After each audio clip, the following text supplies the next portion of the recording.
Hey guys, it's Monday, April 13th, and I'm coming to you from a city called Tip City.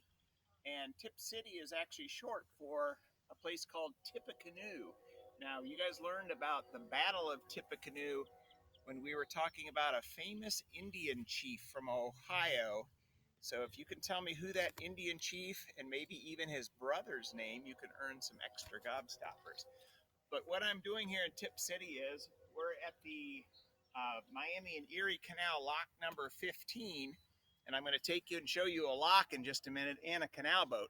Now, this is the canal that went in western Ohio. The one by Hudson was called the Ohio and Erie Canal, and it went from Cleveland down to the Ohio River.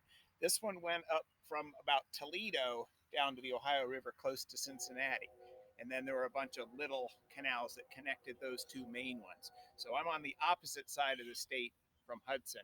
Now, right over here is the actual canal lock. Now, the canal's not here anymore, but they did leave the stones for the canal lock.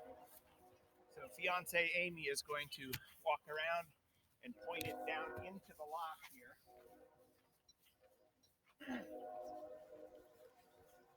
And this is where the horses would pull the boats into the lock. There would be two big wooden doors at the opening of the lock and at the other end.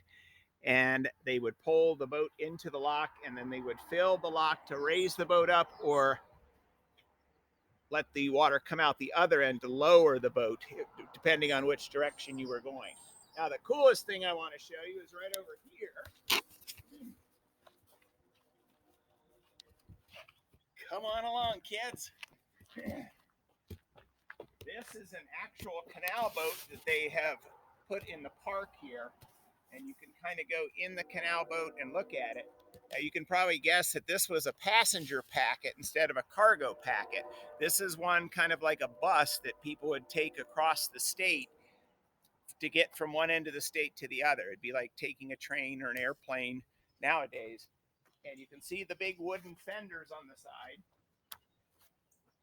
This is for going through the locks, so it wouldn't damage the locks or tear a hole in the boat. So they had these wooden fenders, and people would actually sit inside. Now, there weren't glass windows back then, but people would sit inside and they would travel around the state.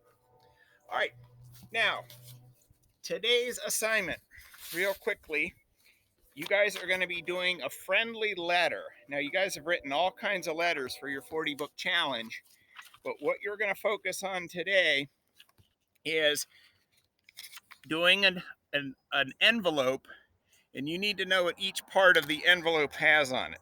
Okay, this is called the return address. This is going to be your address. So you're going to put your name, your street, your city, your state, and your zip code here. Make sure you capitalize each one of those things. And this is going to be the address of the person you're going to write to. So you might have to ask mom and dad for somebody's address, because tomorrow you're actually going to write a letter, you're going to put it in an envelope, you're going to put the stamp on the envelope, and you're going to send it to somebody.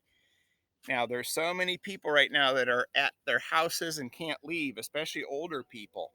So if you have a grandma or a grandpa or an older aunt or uncle, they would really love to get a letter from you because they're at home. Some of them don't even have computers, so that'd be kind of a cool thing to get a letter from you telling them what you've been up to, how things might be a little different for you during the lockdown, and they would really love hearing from you. So tomorrow I'll talk a little bit more about the letter you're going to write. Today you're just going to do this worksheet that goes along with the envelope, and then this is going to tell you kind of what you're going to write tomorrow, and this is kind of a little comprehension sheet with some questions at the bottom to go over. So make sure you get all that done, and I will see you guys tomorrow. Boom.